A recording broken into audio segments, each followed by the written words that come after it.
Bom dia, acho que bom dia, são 13 horas agora que eu vi, né? Então, talvez boa tarde para quem já almoçou, bom dia para quem não almoçou. Meu nome é Márcio Cardial, publisher da plataforma Negócios da Comunicação Melhor RH, jornalista, e vou me descrever aqui também. Eu sou um homem branco, estou usando uma boina preta com listras brancas, uma barba grisalha aí que acusa aí meus 48 anos, uso um óculos vermelho e preto, e estou com uma camiseta branca da Casa Hope, a instituição que nós apoiamos aí já há bastante tempo, com um panda e a logomarca da Casa Hope. É um prazer estar aqui. Estou aqui com Jonas Maria, influenciador, e Bárbara Aires, influenciadora. Né? Antes de eu passar a palavra para vocês, vamos aqui para o terceiro painel, conteúdo que transcende, creators trans e o desafio de chamar a atenção das marcas. Então vamos lá, aqui que você, em ordem alfabética, Bárbara, por favor. Tá bom, Se então. gente aí. Obrigada. Boa tarde a todos. Eu sou Bárbara Aires, uma travesti, ativista, hoje influenciadora, e seguindo aí como o Márcio fez, também vou me descrever. Eu sou branca, tenho cabelo curto, cacheado, um pouco acima da orelha, com tons de louro, e estou usando uma blusa amarela. Vai lá, Jonas. Olá, pessoal, boa tarde. Meu nome é Jonas Maria. Para quem não me conhece, eu sou criador de conteúdo. Falo sobre transexualidade, estudos, também falo sobre cinema e literatura. Sou um cara trans, branco, com cabelo preto, um pouco raspado, e estou usando um moletom preto. Legal. Gente, o objetivo aqui é a gente falar um pouquinho aí dos desafios, né? De chamar a atenção das marcas para creators, para influenciadores trans e, ao mesmo tempo, falar da produção de conteúdo de vocês, o que funciona, o que não funciona, plataformas que vocês estão. Então, vou começar pelo começo. Há quanto tempo trabalham, né? Vocês trabalham com criação de conteúdo? Quem fala aí? Segue a ordem alfabética para ficar igual? Vamos lá, Bárbara, vamos aqui em ordem alfabética. Tá bom. Eu comecei, de fato, a trabalhar com a criação de conteúdo no início da pandemia, que foi quando eu fiquei desempregada, né? Eu sempre trabalhei ou com o mercado do sexo ou formalmente, né? Tem a historinha clichê de toda travesti brasileira, não fugir de nada disso, tá? Na não aceitação da família, passar pelo mercado da prostituição e até entender o meu corpo político e virar ativista. E uma coisa que me incomodava no Instagram, inicialmente, era que eu via que as pessoas que ficavam famosas no Instagram eram sempre o mesmo padrão. Geralmente mulheres, né, que conseguem ficar mais conhecidas, muito magras, muito ricas e que ficavam famosas por serem muito magras e muito ricas, ostentando a sua vida. Como eu sempre fui muito elogiada nas palestras que fazia, nas articulações, e a forma de passar esse conhecimento sobre a dificuldade de entender o LGBT, para quem é de fora da comunidade, eu pensei, por que eu não posso, então, empreender a minha própria imagem, transformar o meu capital político e intelectual em algo rentável para mim? Então, foi lá em 2020, um pouquinho antes da pandemia, que eu tive essa iniciativa, e eu trabalho principalmente com o Instagram e um pouco com o Twitter, que são as duas redes que eu mais gosto. Tentei aqui no YouTube, mas eu sou muito direta e muito crua, então para o YouTube não funcionou muito. Aqui no YouTube não rendeu. Lá no Instagram eu consegui, porque o Instagram tem aquela coisa do storytelling, né, de você se aproximar mais do público e quando se conectar com ele, e aí você fazer o seu story, mostrar o seu dia a dia, e aí eu resumo o meu conteúdo em lifestyle, né, em estilo de vida, mas de uma pessoa trans e pobre, não um lifestyle de pessoa rica, porque lifestyle não é só de gente rica. Uma pessoa que paga aluguel, uma pessoa que tem dívidas, uma pessoa que precisa de ajuda para viver, também é um estilo de vida. E aí é mais ou menos nesse caminho, também descomplicando um pouco o LGBT lá. E o estilo da maior parte das pessoas do Brasil, inclusive, né? Exatamente. E Jonas, diga lá.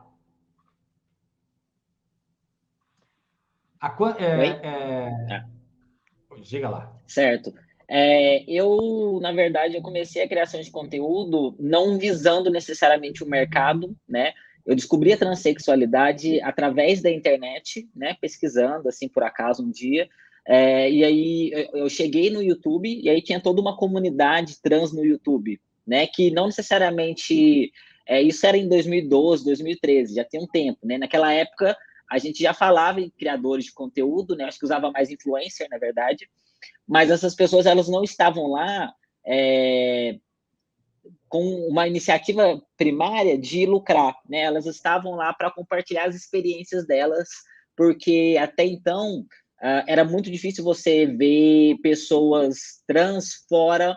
A gente tinha pessoas trans na grande mídia, né? Mas era uma representação extremamente, como é que eu posso dizer, muito estigmatizada, sabe? Você via aquilo, você não necessariamente se conectava com aquilo, tinha muito sensacionalismo, né? Então, foi a primeira vez que eu entrei em contato com pessoas trans falando sobre ser trans, e não havia nenhum intermédio, porque também existia o intermédio da medicina antigamente, né? Ainda tem, claro. Mas eu tive um contato direto com essas pessoas. E aí, a partir disso, fiquei nos meus processos de entendimento de mim mesmo e tudo mais. E depois de foram 2 anos, eu comecei eu criei um blog pessoal, lá no Tumblr, na época, onde eu comecei a compartilhar as minhas experiências, né? Meio que documentando o meu processo de transição e tudo mais. Então, eu meio que comecei aí, mas foi nesse processo muito de dar de volta para a comunidade, sabe? Nossa, eu aprendi tanto com vocês e agora eu sei, então eu quero passar essa informação adiante para quem precisa também. Então, partiu desse movimento. E aí isso foi em 2015 que eu fiz o Tumblr, né? E aí, de 2015 até 2020, eu meio que fiquei nesse lugar muito de alguém que está na internet compartilhando o que vive, né? Aí, em 2020, também um pouquinho antes da pandemia, igual a Bárbara passou, né?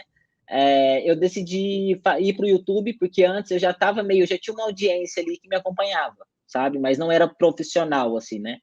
E aí, em 2020, eu decidi ir para o YouTube, porque, ao contrário da Bárbara também, eu sou uma pessoa mais metódica, sabe? Eu não sou muito natural, assim. Eu gosto de coisa roteirizada, pensada. Isso tem muito a ver também com o tipo de conteúdo que eu faço, né? Que tá muito ligado à academia e reflexões, assim. Então, é um perfil diferente. Então, meio que 2020 eu considero o ano oficial, assim, né? Que eu comecei na produção de conteúdo, e aí eu utilizo tanto o YouTube, que é a plataforma que eu mais gosto, mas não necessariamente é a que dá mais retorno. E também uso o Instagram, claro, que é onde a gente, de fato, é onde eu recebo mais propostas de trabalho, né? E hoje em dia eu vejo isso como um trabalho e não só uma compartilhação de experiências e de conexão. Sim. Vale uma reflexão nossa que se a gente for para 10 anos, você falou 2012, depois 2015, né?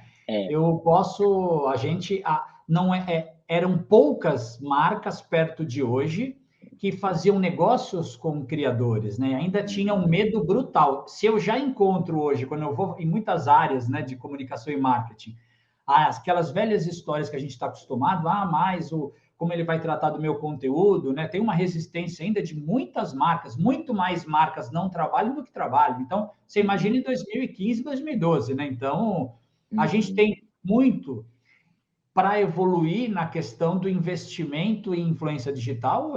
Eu costumo dizer que é isso aqui, ó, o que é investido hoje, tem muito ainda por se investir. Mas como que vocês avaliam a maturidade das marcas? Obviamente, eu estou generalizando, com certeza tem marcas muito preparadas e outras nada preparadas para ter um relacionamento e desejar fazer negócios com vocês, visando a audiência que vocês aglutinam, né? Como que vocês veem o estágio hoje do mercado publicitário, mercado corporativo, para estar junto com vocês nas narrativas de valor que vocês trabalham?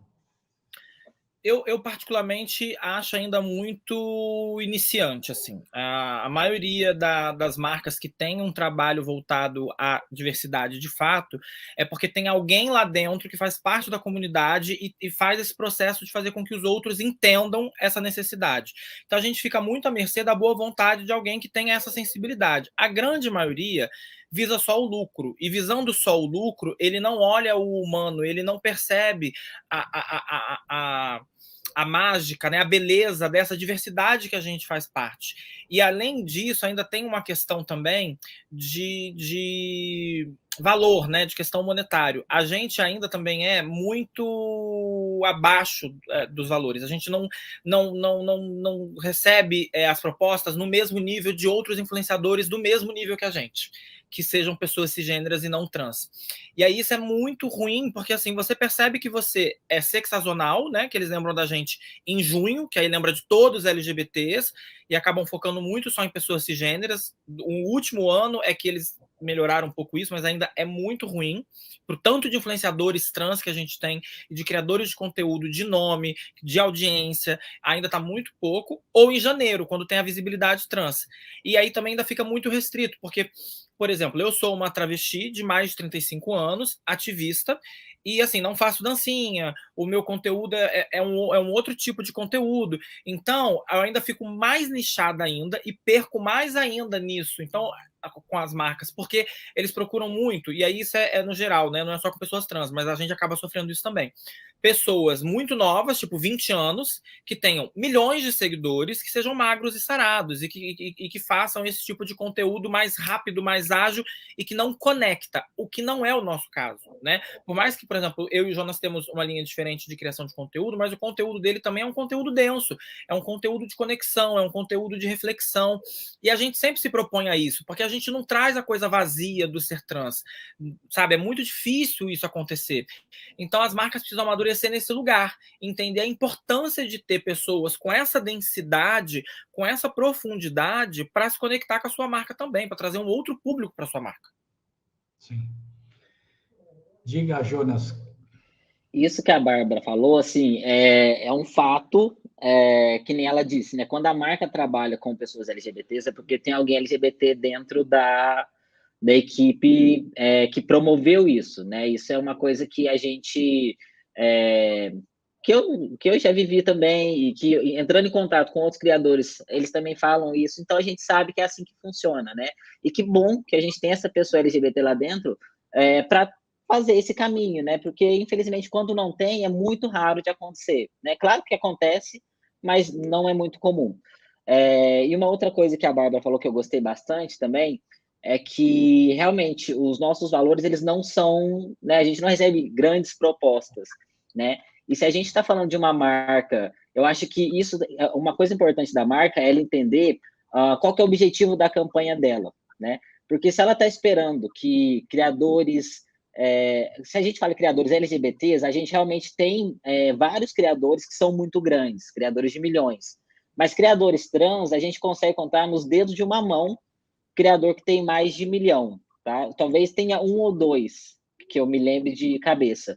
Então, a gente está falando de um grupo, né, e de um nicho de mercado, que ele é um nicho que existe um teto que a gente consegue atingir. É muito difícil uma pessoa trans ter 500 mil, né? Isso é um número que hoje em dia muita gente tem, né, dentro desse meio. Então, uma marca ela não pode estar esperando que esse criador vai converter em milhares para ela, porque não vai acontecer, né? Mas esse criador trans, ele tem o que a Bárbara falou, que é essa questão da conexão. Isso é muito forte. Quando pessoas seguem criadores trans, elas estão atrás de conexão, né? São pessoas que querem acompanhar uma pessoa porque o conteúdo é muito sobre isso, né? Às vezes você está acompanhando a transição de uma pessoa trans e aí você acompanha, e aí você atrai, você sendo trans, você acompanha, você atrai pessoas que não são trans para acompanhar também. Então, a gente está falando de um nicho que é extremamente, a conexão é extremamente forte, e são pessoas muito fiéis. E se elas são fiéis, porque elas acompanham a longo prazo, elas também confiam em você. Então, existe sim um grande potencial de marcas se conectarem com criadores trans para elas passarem, né, essa fidelidade também, tanto para o público, né? Então, o público ele confia muito no criador trans, devido à característica desse grupo, né? Claro que tem as suas especificidades, mas, no geral, a gente está falando de criadores que são muito... tem uma conexão muito interessante com a comunidade, e que isso atrai, isso pode possibilitar muito para a marca também de trabalho, né? Então, eu acho que as marcas elas precisam reconhecer o que esse nicho de mercado tem a oferecer a ela, né? Se ela quer vender, ela tem milhares de outros criadores que ela pode ir. E não que o criador trans não venda, eu tenho certeza que ele venda também, mas talvez o objetivo e o foco precisa ser outro, né? Porque encontrar um criador trans com muitos números para converter, ela vai ter um desafio, né? E aí ela não vai achar se é isso que ela espera, né? A gente tem muito pouco criador trans com milhares e milhares de seguidores. Isso que o Jonas fala é muito importante, porque aí ele falou e me vem um exemplo muito assim vivo, que é recente pra gente. Ela não é exatamente uma criadora de conteúdo, mas ela é uma artista trans e que no nosso meio ela já era muito celebrada, que é a Linda Quebrada.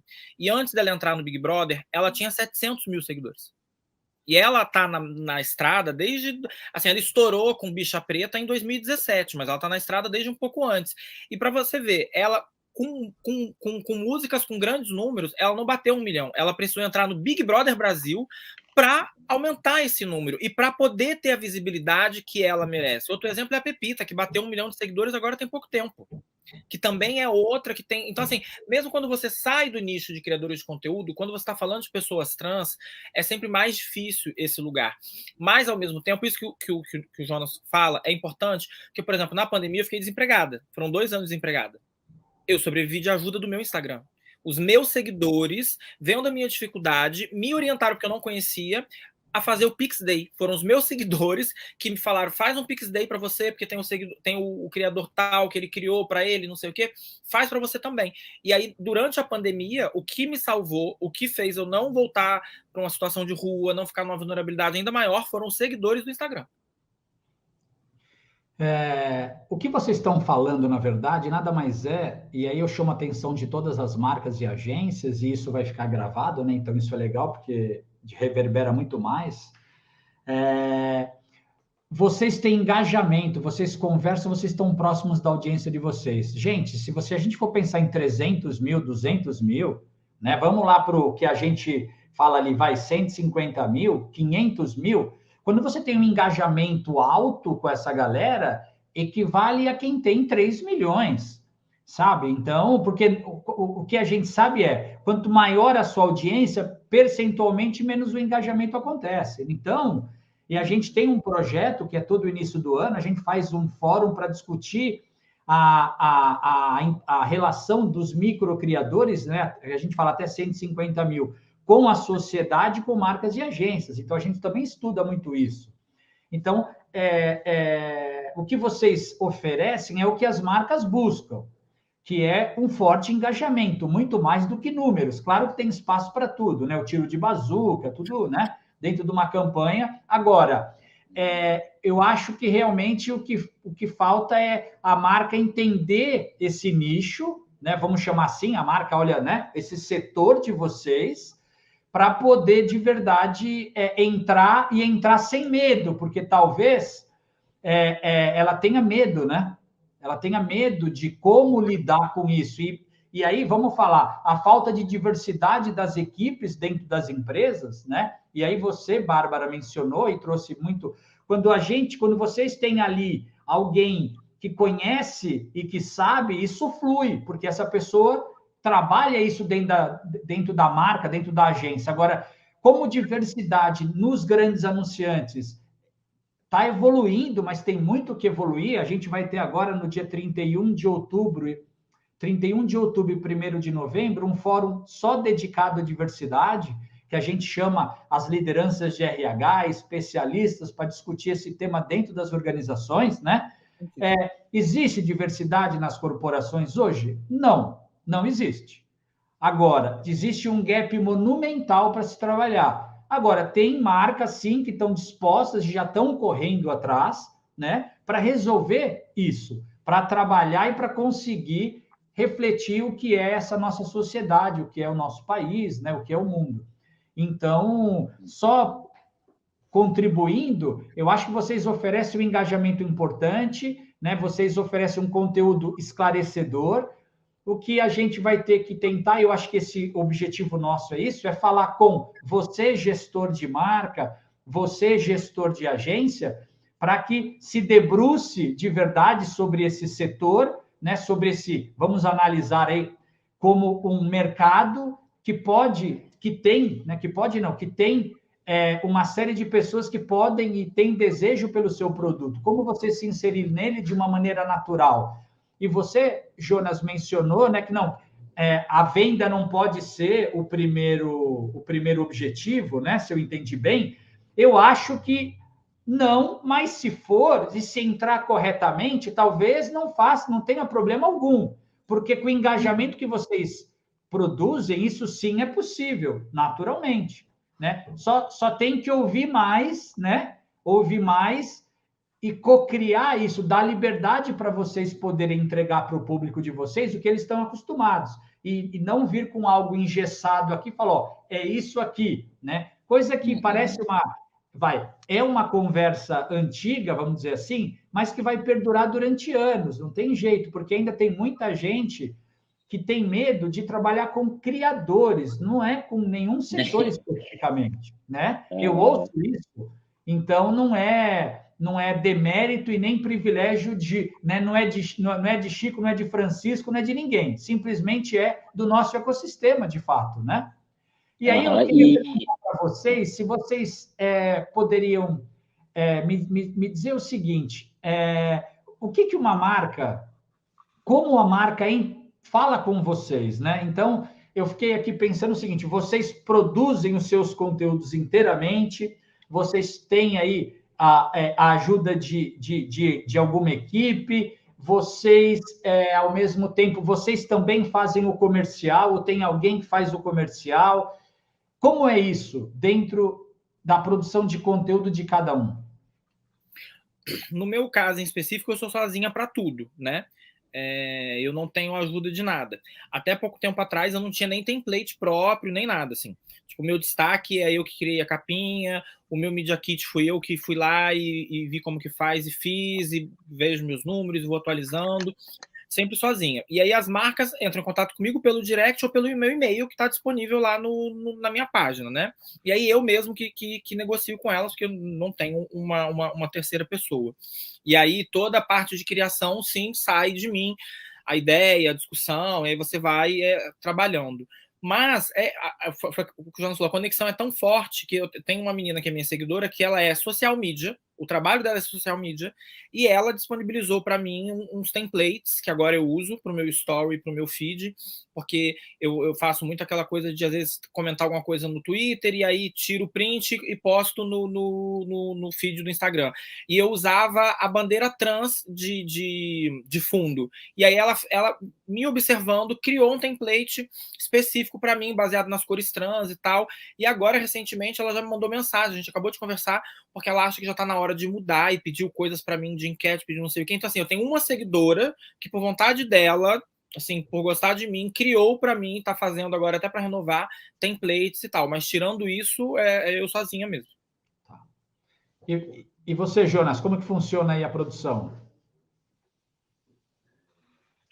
Nossa, eu adorei conhecer essa história da Bárbara em relação à seguidora, que fofa, né? Então, eu acho que isso é muito comum, né? A maioria dos criadores trans que eu conheço, eles também eles começaram assim, né? Todo mundo, a própria pessoa fazendo, estudando sobre, né? A gente tem alguns cursos hoje em dia que ajudam, né? Mas alguns são caros, se bem que também há aqueles que oferecem bolsas, né? Para pessoas trans, isso assim, eu acho sensacional. Então, muitos dos meus colegas que são criadores e trabalham com isso também começaram assim. Eu também comecei dessa forma, assim, bem... Eu já tinha uma noção maior, porque a minha namorada, ela já é criadora de conteúdo e ela já era há alguns anos. Então, eu já tinha uma noção mais ou menos do mercado, né? Como é que funcionava e tal. Eu já fiz o próprio comercial dela durante um tempo também que a gente precisou. Então, isso me deu uma visão interna melhor, né? De como conversar com as marcas, e eu acho muito incrível quando a gente consegue ter essa relação direta com a marca, né?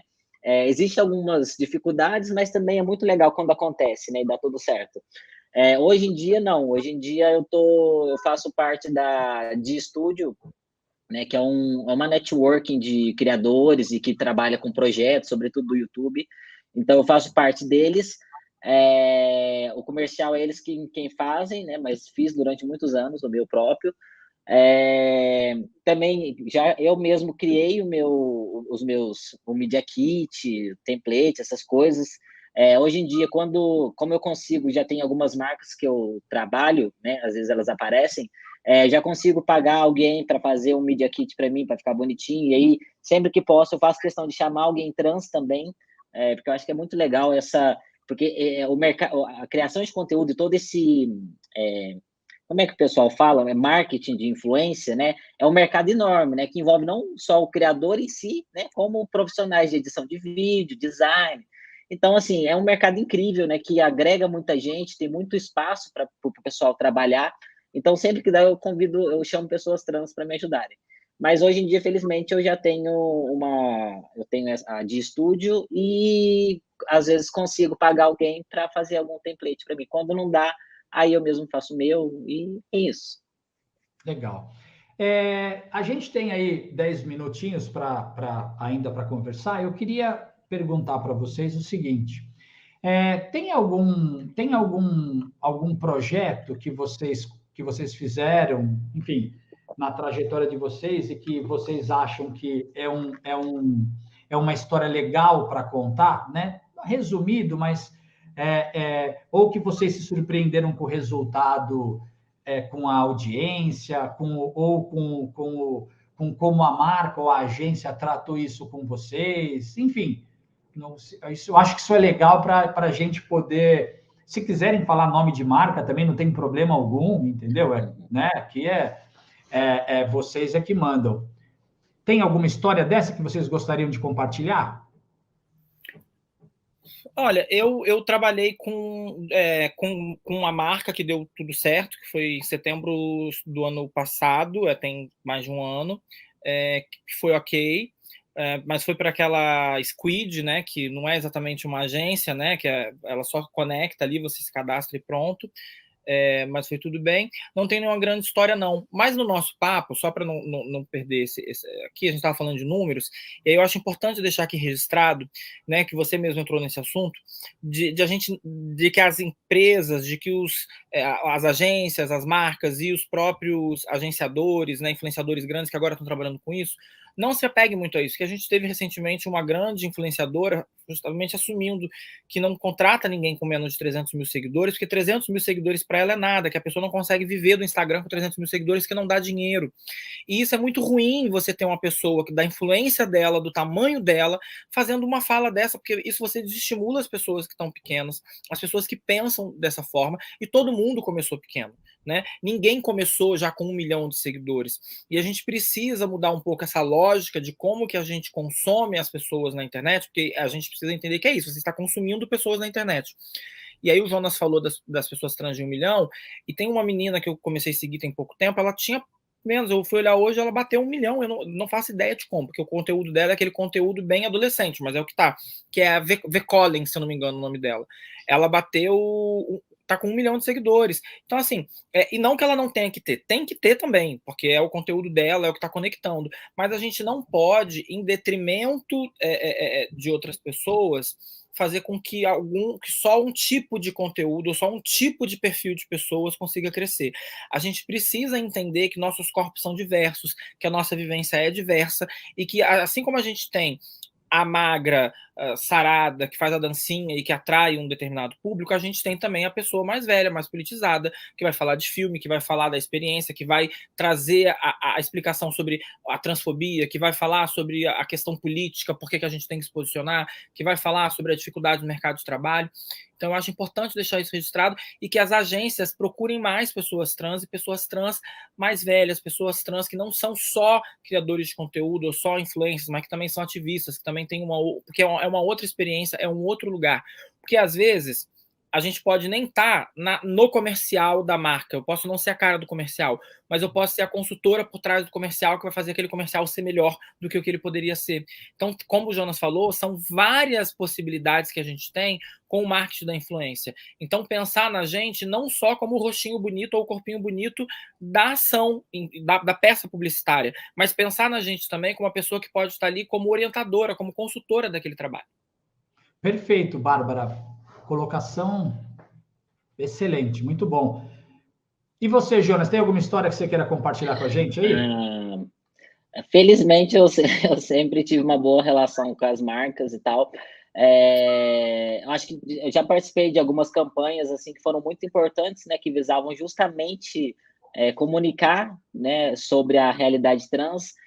Eu tenho duas que eu guardo assim com muito carinho. Uma eu participei ano passado do Mês Violeta da Avon, que foi uma campanha assim, belíssima, que ela chamou criadores trans, né, para falar sobre o câncer de mama, né, e como o câncer de mama também afeta essa população. E aí a gente tinha mulheres trans, pessoas não binárias, homens trans, e foi belíssimo, sabe? Foi uma campanha bonita, visualmente bonita, importante para a gente da comunidade, né? Eles criaram um período ali que seria celebrado esse mês, né? E levantar essa conscientização. E é uma marca grande, né? Que é a Avon. Então, foi assim uma campanha muito bonita mesmo, que eu fiquei muito orgulhoso e feliz de ter participado.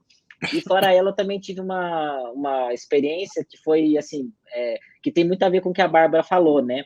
A gente sabe, né, que hoje em dia a gente tem esses conteúdos que são virais, né, e é quase uma fórmula. E aí todo mundo repete e vê no que dá, né? Meio que eu tentando uma sorte. Mas a gente tem criadores, né? Eu acho que a Bárbara tem esse mesmo perfil que eu, que são criadores que têm outra proposta, né? Que são pessoas que estão refletindo sobre outras coisas, não estão muito afim de dançar e tal, também não fazem muita comédia, assim, que foi uma vez que eu entrei em contato com o Telecine, em que eu apresentei para eles uma proposta, né? Eles não vieram falar comigo, eu tive uma ideia, eles tinham alguns filmes trans no catálogo, e aí eu falei, nossa, que legal esses filmes, eu queria fazer uma análise deles. E aí eu cheguei no pessoal do Telecine, mandei e-mail, e falei, gente, tudo bom? Eu sou o criador, tenho meu canal no YouTube, acho que seria muito legal a gente fazer essa parceria, né? Em que eu analiso o filme de vocês, o que vocês acham? E aí eles me responderam, para minha surpresa, foi incrível. E aí eu fiquei muito contente, né? Pela confiança, né? Eu cheguei neles apresentando uma proposta, né? Não era era um conteúdo denso, né? Um conteúdo de análise de filme. Tem a ver com a marca deles e tinha a ver com o meu canal, né? E aí eles confiaram, falaram assim, a gente gostou, vamos confiar em você e você produz isso pra gente. E eu acho que isso é muito importante, sabe? Eu acho que, sobretudo, essa confiança com o criador, né? De você não precisa pegar sempre o mesmo perfil, até porque são públicos diferentes, né? Se a gente tem um criador trans jovem fazendo dancinha no TikTok, não é o mesmo público do criador trans que está no YouTube ou no Instagram, né? São públicos diferentes, com propostas diferentes e que têm outros propósitos, né? Enfim, mas eu acho que isso é muito legal. E aí o que a Bárbara também trouxe, né? Às vezes não ser a cara da campanha, mas está ali colaborando por trás. A gente também faz muitas palestras, né, Bárbara? Isso ajuda muito a gente também, né, a se manter a longo prazo, porque a gente sabe que a criação de conteúdo, você não tem um trabalho por mês, né? É bem difícil isso. Então, ter palestras, poder contribuir de outras formas, né? Estando atrás também é algo que a gente não só se interessa, como faz com muito prazer também, né? Eu amo dar palestra, desse certeza que a Bárbara também deve gostar. Então, há várias formas, né, de você contratar esse criador trans e assim, todos os criadores trans que eu conheço são extremamente, a maioria deles, né, competentes, amam o que fazem, tem uma conexão muito forte com o público, sabe? Então, são pessoas que a marca definitivamente pode confiar e acreditar, né, que aquilo ali vai dar um retorno para ela, porque o retorno às vezes pode não ser imediato, mas você constrói uma relação de confiança, né, com o público a longo prazo. Você falou da Natura, quero aproveitar para mandar um abraço para o Michel Blanco, diretor de comunicação da Natura, um amigo. Michel, grande abraço aí, se você não estiver vendo isso agora, tenho certeza que depois você vai passar por essa conversa. Gente, só porque você tocou nisso, e é importante, porque vai ficar aqui, as marcas entenderem que, às vezes, o marketing negativo que aparenta ter, que foi o caso da Natura, né, quando colocou o Tami de homem trans no Dia dos Pais, e aí teve uma ala da sociedade que se manifestou contrária, isso se reverteu no maior marketing positivo da história da marca. É importante que as marcas pesquisem também isso, porque foi o maior aumento na bolsa da Natura, porque teve um movimento de oposição à oposição. As pessoas ficaram chocadas e horrorizadas em que tinham pessoas querendo combater, querendo boicotar a marca, porque o Tami estava lá fazendo a campanha simples e puramente, por ser um pai homem trans. E aí, isso reverberou muito e a marca teve um retorno muito bom. Então, às vezes, pode ser que eu, Bárbara, ou que o Jonas, ou que a Mandy Candy, ou que a Luísa Marilac, ou que, sei lá, qualquer outra pessoa trans, criador, o Tarso, não vá, enquanto pessoa, indivíduo, te dar um retorno do que você pensa, né? Porque a gente não é uma Xuxa, a gente não vai dar esse retorno, isso nunca vai acontecer. Mas, dependendo da ação que você cria e o marketing espontâneo que isso a causa, vai dar um retorno muito maior do que o que você esperava. Sim. Só para eu fazer talvez as pessoas não me ouviram e não entenderam, né? Porque a Natura agora comprou a Avon e o Michel, além de ser diretor da Natura, é diretor da Avon, tá? Então, eu, ato falho, já falei da Natura, que eu conheço ele há muitos anos da Natura e agora da Avon. Não é ato falho, é o universo conspirando para que o que precise fique aqui. É isso aí, é isso mesmo. Boa, muito boa. Gente, ó, quero aproveitar o finalzinho para vocês mencionarem, né? O Jonas mencionou da questão de repente, fazer uma palestra. Você, Bárbara, falou de uma consultoria. Então, eu queria que vocês, né? Você, Bárbara, depois o Jonas, vamos seguir essa ordem, falem o seguinte: aonde as marcas e as agências localizam vocês, né? E hoje, quem pensar em, de repente, trazer vocês para algum trabalho, em quais frentes vocês atuam? Por favor. Tá ótimo. Como eu disse, sou ativista, né? Desde 2007, na prática mesmo, com a comunidade, com o movimento organizado LGBT e trans. Então, tenho uma grande entrada na ANTRA, tenho muito contato com as meninas. Então, tudo que eu falo penso e proponho, é sempre no pensamento de um coletivo, tá? Isso é importante. Eu nunca individualizo, porque a gente precisa ter esse entendimento de que, enquanto figuras públicas, a gente acaba representando um coletivo, mesmo que não queira representá-los, né? Eu fui consultora do Amor e Sexo por 2 anos, eu fui a consultora da série do Fantástico, Quem Sou Eu fui consultora das 2 temporadas do Liberdade de Gênero, do GNT, então eu tenho uma grande experiência com produção de TV, de pesquisa de conteúdo, pesquisa de personagem, na parte também de gravação, com a temática em especial, mas não só também. Fiz muitas palestras, e aí voltadas tanto para a questão da cidadania e saúde trans ou LGBT, e também mercado de trabalho, que é uma das áreas que eu sempre atuo muito, porque a gente ainda tem 90% das nossas travestis e mulheres transexuais que dependem de forma total ou complementar da prostituição, sem querer estar na prostituição. Então, eu tenho todo um trabalho também voltado para essa temática, então palestras, né, sobre isso também eu tenho experiência, e com escolas, universidades, enfim, que é o trabalho que a gente faz, né? É um trabalho educacional e pedagógico na sociedade, que é isso que as pessoas às vezes não percebem. As pessoas trans, criadores de conteúdo trans, influencers, né? Eu me coloco mais como influencer do que criadora de conteúdo. A gente faz justamente esse papel de que a sociedade consiga entender e sair da ignorância sobre a questão trans e LGBTQIA+, de uma forma pedagógica, de uma forma, né, da parte educacional.